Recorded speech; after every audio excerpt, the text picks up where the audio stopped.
Women have it easy. Just say you're going through menopause, and you can take a break from work and chores. I couldn't hide my intense anger at my husband Elliot's words right in front of me. The changes that started appearing in my body after I turned 50. It was 2 years ago when I was diagnosed with menopause. For these 2 years, I've been suffering from various symptoms, like dizziness, palpitations, and hot flashes. Even though I'm receiving treatment at the hospital, it's only easing the symptoms, not curing them. Despite living in the same house and seeing my condition, Elliot has never tried to understand my illness. Dizziness? Easily tired. Back pain? Everyone gets that when they get older. And you, calling it menopause or whatever, taking off work, and just sleeping all day at home. Wow, I'm jealous. Elliot hurled these words at me, unable to even stand up due to my dizziness. He maliciously perceived my decision to take a leave of absence, advised by the doctor, as taking advantage of a trivial illness. Elliot has repeatedly hurled insults and sarcasm at my illness that shows no signs of healing. But this day was different. Elliot looked down at me with a look of utter disgust and laughed nastily. If you have the time to show off how hard your illness is, why don't you at least do the housework a wife should do? I am Anita, 52 years old. I live with my husband Elliot, who's 3 years older than me. Elliot and I met through a common acquaintance in our late 20s and immediately hit it off. We continued to date smoothly and got married in our early 30s. We had occasional minor fights, but Elliot was kind, and we managed to live a peaceful life while working hard at our jobs. We don't have children, but I believe we've always been supportive and close as a couple. However, a significant change appeared in our marriage a few years ago. I continued to work as a full-time employee even after marriage, but currently I'm on a leave of absence. The reason is poor health. More specifically, I started experiencing symptoms of menopause in my late 40s, which made me prone to falling ill. Initially, it was mainly irregular menstrual cycles and sudden feelings of heat and fatigue. But as time passed, the symptoms worsened with severe palpitations and sleepless nights. Gradually, I began to feel irritable and depressed for no apparent reason, affecting my mental health. Menopause can bring various symptoms for about 10 years, from before to after menopause. I had heard about it, but experience it myself was more challenging than I had imagined. My symptoms were particularly severe, and despite the advice of my family, the condition didn't improve even after visiting the hospital. The doctor said that there is no specific cure for menopause, and symptomatic treatment is a primary approach. So I've been using prescribed medication and herbal remedies tailored to my severe symptoms. But there's no cure. It became difficult to continue working, so I decided to take a leave of absence when I turned 50, 2 years ago. My company's leave policy is up to 3 years, and soon I will have to decide whether to return to work or retire. I don't want to quit my job, but there's no sign of my symptoms subsiding, and I feel frustrated about possibly having to consider retirement. However, if I end up quitting, I have no idea what Elliot would say. Initially, when I started suffering from menopause, Elliot was concerned and attentive. He wasn't the type to take the lead in household chores, but he used to care when I was unwell. I thought he was a kind person, but as soon as he realized my health issue might drag on, he started looking at me with irritation. When I discussed taking a temporary leave from work with Elliot, he didn't like the idea. I don't understand much about your health, but is it so bad that you need to take a leave? You're not just slacking off and relaxing at home, right? I was shocked when he said that. Men also go through menopause, but Elliot, despite having a chronic illness, rarely fell ill. He's always been careful to maintain his health to prevent his condition from worsening, so he probably sees me, who continues to be unwell, as lazy. That's evident from how he responds no matter how much I explain my symptoms. So what's the plan to improve? If that method doesn't work, Shouldn't you look for another? Why do you keep saying it's not getting better? If it's not healing, find a way to heal.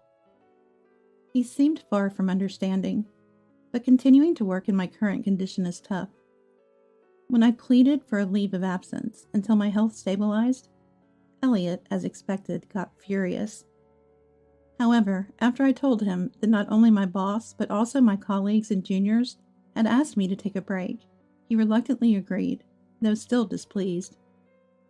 I had decided to do more housework while not working, but there were times when I suddenly felt ill and couldn't get up.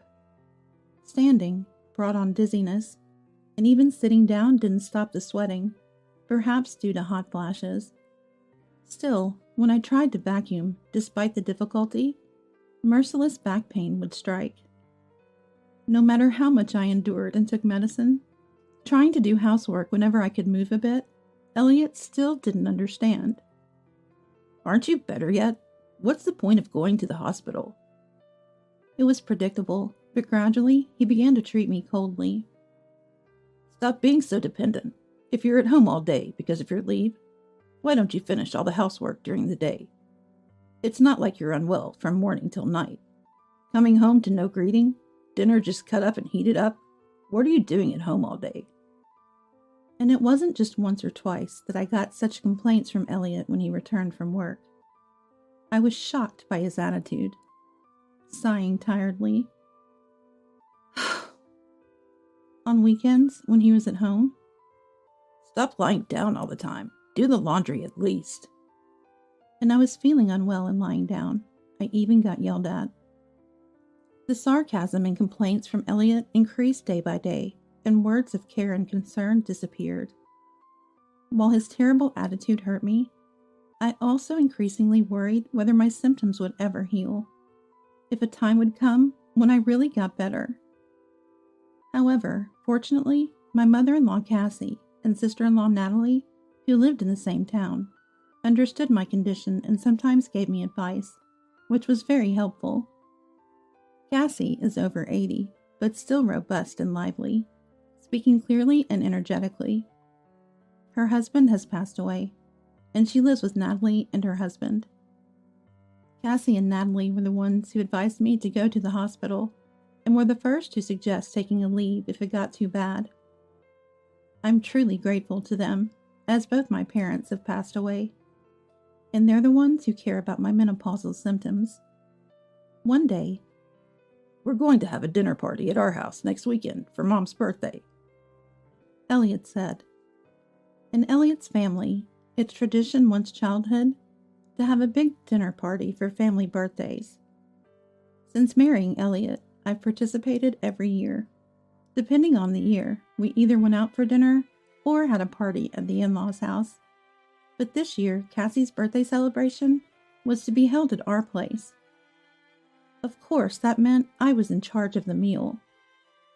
On the day, Cassie and Natalie were supposed to come in the evening, and Natalie's husband couldn't make it due to work.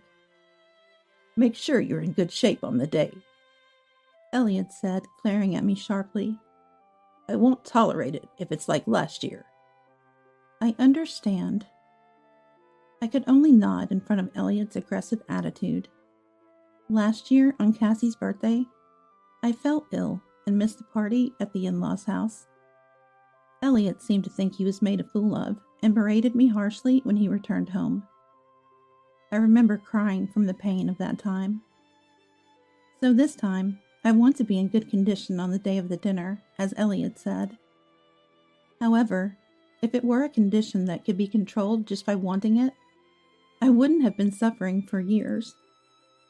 Hoping for a day when I felt a little better, I started preparing little by little. Cassie would be turning 85 at her next birthday. Wanting to show my gratitude for all she has done, I vowed to pour my soul into preparing dinner for everyone. With the in-laws coming over, there was a lot to do besides preparing the meal. Elliot has a bit of a show-off side, so he wouldn't be satisfied unless the entire house was cleaned from corner to corner. I cleaned the house meticulously over several days, consulting my physical condition. Elliot didn't help with the housework at all, just relaxing in the living room, but I was used to it. It seems that younger people nowadays do housework, but in Elliot's generation, housework is a wife's job. Especially since Elliot, who thinks I'm just lazing around at home all day, wouldn't help. Then, after finishing the shopping for the dinner party the day before, I went to bed early. I closed my eyes, praying it was just a mild symptom. However, on the day of the dinner party, I had the worst timing as I suffered from a terrible headache and dizziness right from the morning. When I tried to get out of bed, my vision blurred, and I had to close my eyes involuntarily.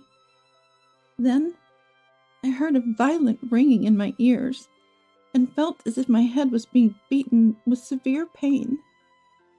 It was especially bad, even for my recent condition. Still, I managed to get out of bed clumsily, only to be greeted by Elliot's loud sigh from above. When he realized I couldn't possibly prepare breakfast, he grabbed his wallet and phone and headed for the door. And then, I'm going to grab some food. And since I feel sick around you, I'll go to Mom's place early. Make sure you have dinner ready when we get back. He said coldly and left the house. Sure, today was the day Elliot planned to pick up Cassie and Natalie, but dropping by this afternoon must be an inconvenience for them too. His harsh words hurt me, but I couldn't stay down forever. I just drank some jelly drink, took my medicine, and laid down in the living room until my condition settled. But my health hardly improved by the afternoon. The medication eased the headache, but standing up caused dizziness and made me stagger. I needed to start preparing dinner, but my body wouldn't cooperate. I stood in the kitchen for short periods, taking breaks, but time was relentlessly approaching. Feeling at my limit, I tried calling Elliot, but there was no answer. So I sent him a text, but he didn't reply. Eventually, it was 5 p.m., and I was still halfway done when Elliot returned home with Cassie and the others. Elliot, entering the living room, looked at me sitting in the kitchen with a puzzled expression. No welcome for Mom and the others? Is dinner ready? Nothing is set up, he said, and I was at a loss for words. The bread was baked, and I had torn some leafy vegetables and added tomatoes, making a salad. But that was about all I had prepared. The thought of being scolded again made my heart race and breathing difficult, but I decided to apologize and tell the truth. Elliot, I'm sorry. This is all I could do. I'm sorry, but could you please order something nice for the main course? I'm really sorry, I said. And Elliot's face turned red as he changed his attitude dramatically. Are you kidding me with this sickness act now? We were looking forward to this dinner. Mom was so excited. And here you are, making me look bad again, just like last year. Elliot shouted angrily at me. It's not that. I'm not trying to. Isn't it obvious? You can't even manage your own health at your age. It's pathetic.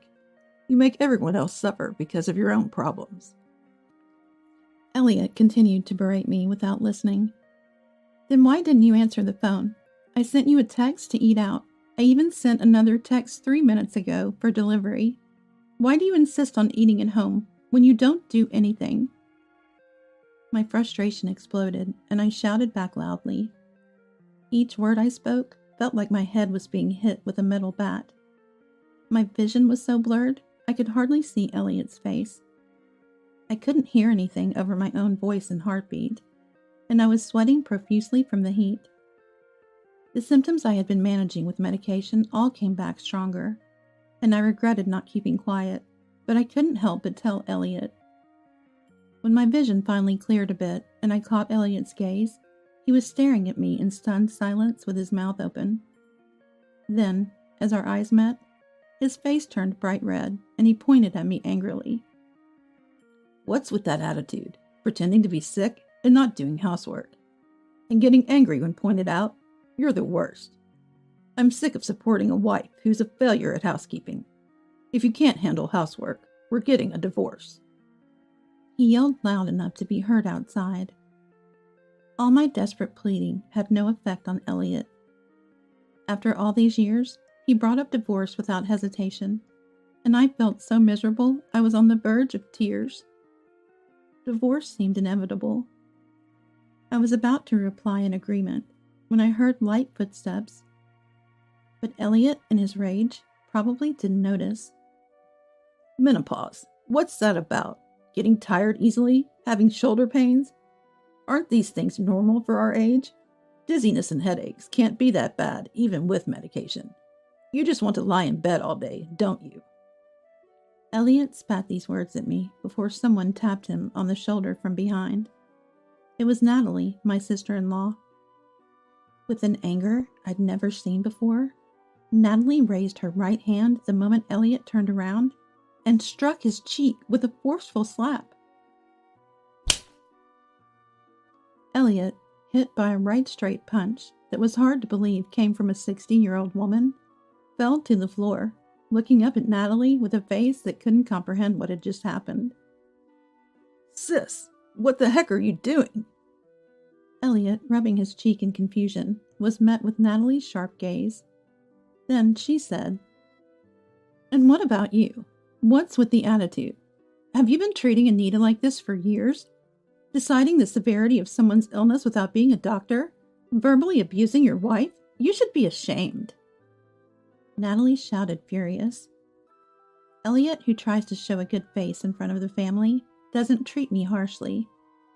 Even when he was despising me with disdainful eyes as I suffered from dizziness, he became considerate of my health the moment Natalie visited, even making coffee himself. I had consulted Cassie and Natalie about my illness, but never about Elliot's behavior. They are caring people, but if I spoke ill of Elliot, their blood relative, they might harbor ill will towards me. They haven't seen how Elliot treats me harshly, so they might not believe me. Even if they did believe and sympathize, I couldn't speak out thinking of how Elliot might attack me afterwards.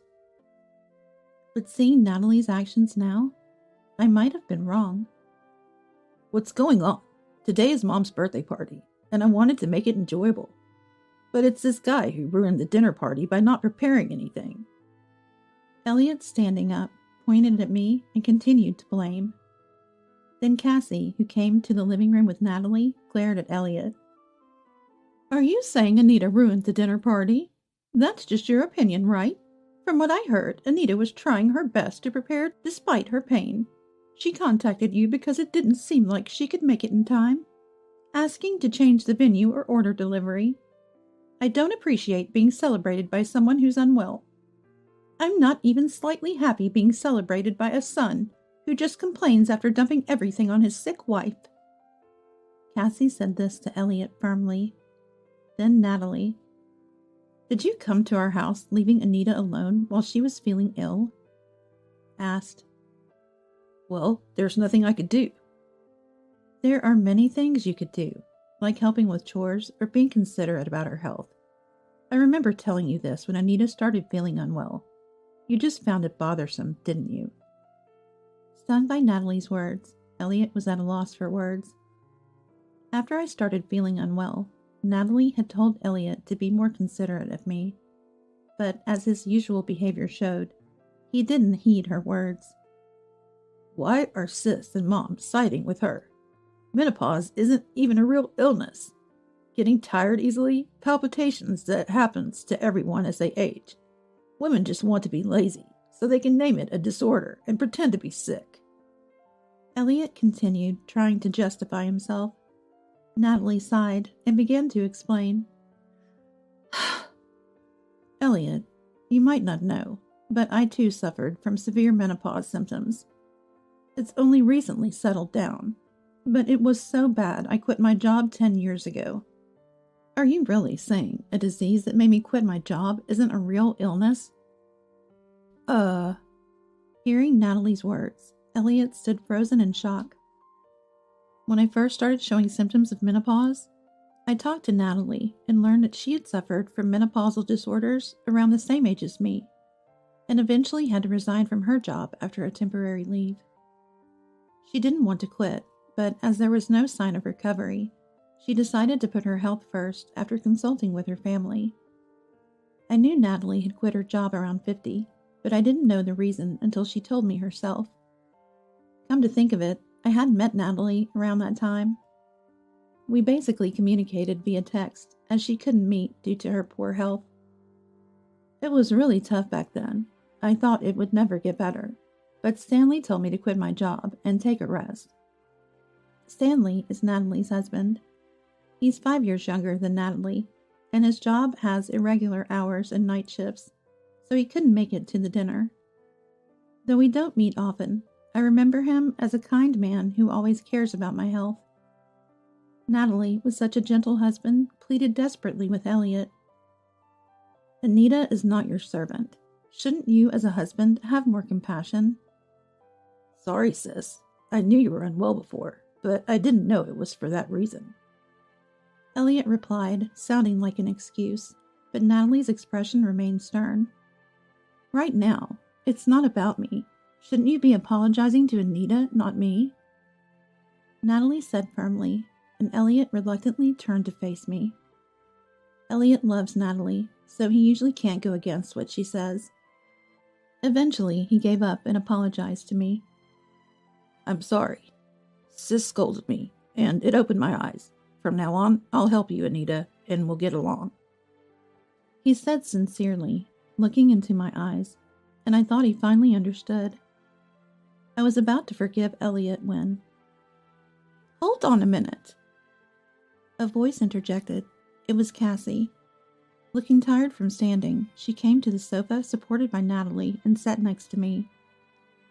She looked me in the eye and said, Anita, you can't believe Elliot's words. You should divorce him quickly. What? What do you mean? I asked in surprise, and Cassie shared a past experience. Actually, I suffered from similar symptoms around your age. There wasn't a name like menopausal disorder back then, but from what you've told me, I think I probably had it too. I've told you this before, haven't I? I nodded slightly to Cassie's words. When Cassie was around my age, the term menopausal disorder was not widely recognized. There were no medications, and it was hard to get understanding from others. Cassie chuckled sadly and pointed at Elliot. Elliot used to hurl terrible abuses at me when I was suffering. It was around the time before he married you, I think. He was living at his parents' house and would say things like, "Make dinner faster. How long will you lie in bed, mother? Stop pretending to be sick." Such heartless words. Cassie's face looked pained, as if remembering those times. Elliot, is that true? I asked Elliot, wanting to believe him, but he awkwardly turned away. His silence and lack of denial meant that everything Cassie said was true. Cassie looked down sorrowfully and continued, My late husband got so angry at Elliot's behavior back then that he hit him. And when Dad scolded him severely, Elliot said the exact same thing he's saying now. He woke up. Indeed, after that, Elliot stopped saying anything to me, because he quickly married you and left home. But Anita, you've been mistreated by him, haven't you? In other words, Elliot hasn't changed at all since then. He still doesn't try to understand others' illnesses, even after decades. Calmly stating this, Natalie insisted that Elliot's words were just excuses for the moment. What? Wait a minute. I won't do it again, believe me. Elliot tried to interject, but Natalie grabbed his arm to stop him. I saw it all back then. That's why I hit you, just like Dad did. Remember how you cried and apologized to me after Dad scolded you? You said you wouldn't do it again, that you had woken up and realized your mistake. But now you're doing the same thing to Anita that you did to me before. It's too convenient to say believe me after doing the same thing twice. It's unbelievable. With Natalie's admonishment, Elliot bit his lip in frustration. As Elliot fell silent, Cassie grabbed my shoulders and said, That's why you need to divorce Elliot and escape quickly, otherwise you'll continue to suffer. Now's your chance with me and Natalie here. Alone with you, he'll never admit his faults. You might even get angry for embarrassing him in front of his parents. Her eyes were filled with determination. It was sad to hear such words from a mother. The thought of divorce at this age was daunting, but after hearing Cassie's story, I felt I couldn't continue with Elliot. Despite the harsh treatment I had endured, believing that once my symptoms subsided, we could live happily as before, but I realized it would probably only get worse. Anger surged within me as I thought about Elliot's past verbal abuse towards Cassie. I stood up, enduring my ongoing dizziness, and looked straight at Elliot to express my intention to divorce. Elliot shaking off Natalie's hand. "What the hell? Are you all treating me as the bad guy?" exclaimed. Everyone in the room looked at Elliot with cold eyes. Being scorned even by his relatives, Elliot turned red with rage. Then he said, "Fine, I get it. If you say so, I'll divorce you." In his anger, he agreed to the divorce. The dinner party was canceled. Cassie and the others went home, and Elliot stayed at a hotel. Our divorce proceeded without any disputes over property division, and was finalized smoothly. Soon after, I separated from Elliot and focused on recovering my health alone. Half a year later, having had no contact since, I received a call from Elliot. I had moved out, rented an apartment, and lived alone, regularly visiting the hospital. I was feeling less stressed and healthier, but Elliot's call gave me a bad feeling. As expected, Elliot's call was utterly selfish. He had a chronic illness that worsened after our divorce and living alone. However, he had always boasted about perfectly managing his health himself. He had even berated me, claiming I was a lazy person who didn't really want to get better because my symptoms weren't improving. "Why is that happening? You can manage your own health perfectly, right?" I replied, but I knew the reason. Elliot's idea of self-management was shallow, just choosing balanced meals from what I prepared.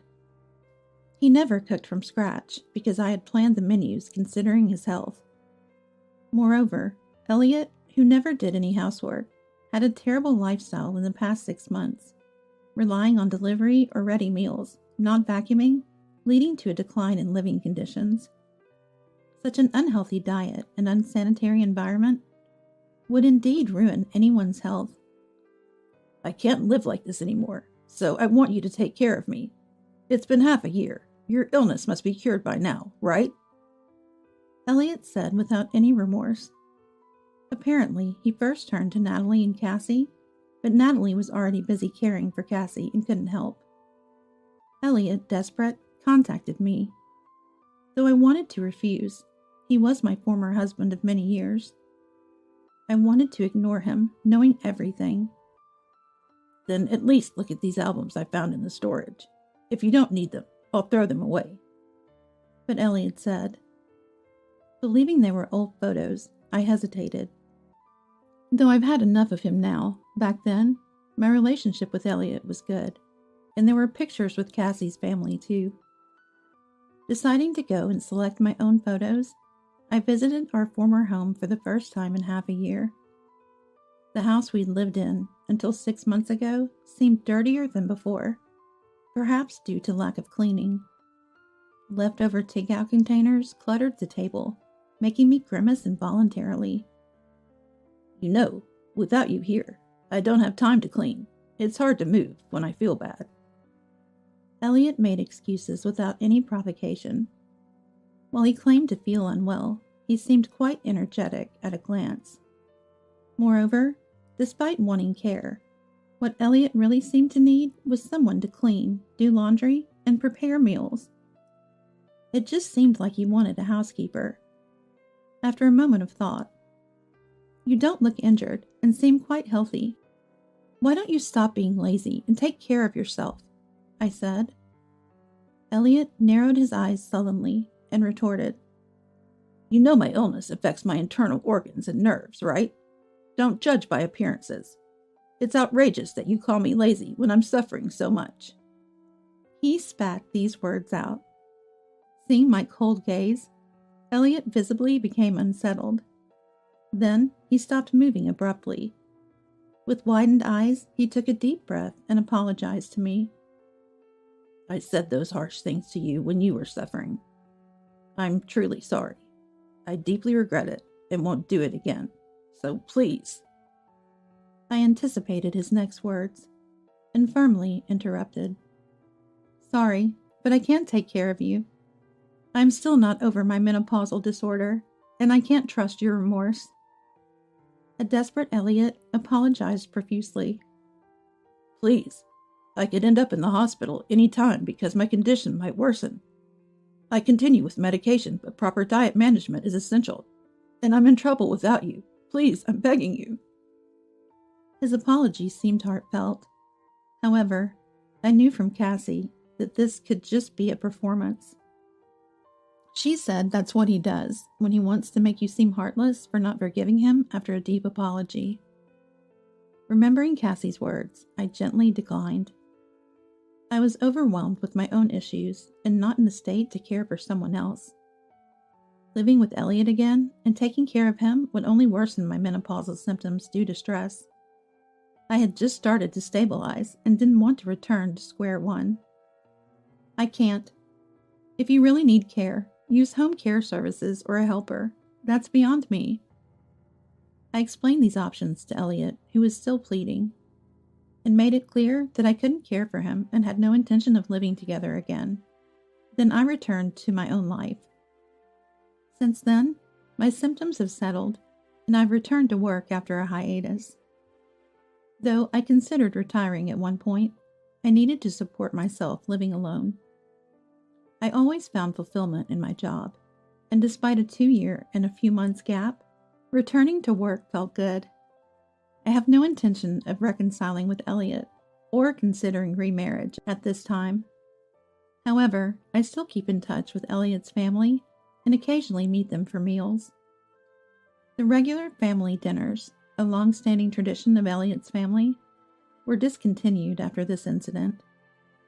I also heard that Elliot, for some reason, quit his job. He claimed it was to focus on treatment, but his hospital visits haven't increased, nor has his diet improved. He seemed to be living on his early retirement funds for now. Yet he appears to be living in fear of an uncertain future due to his illness. I am determined to take care of my health and live a fulfilling life for the remainder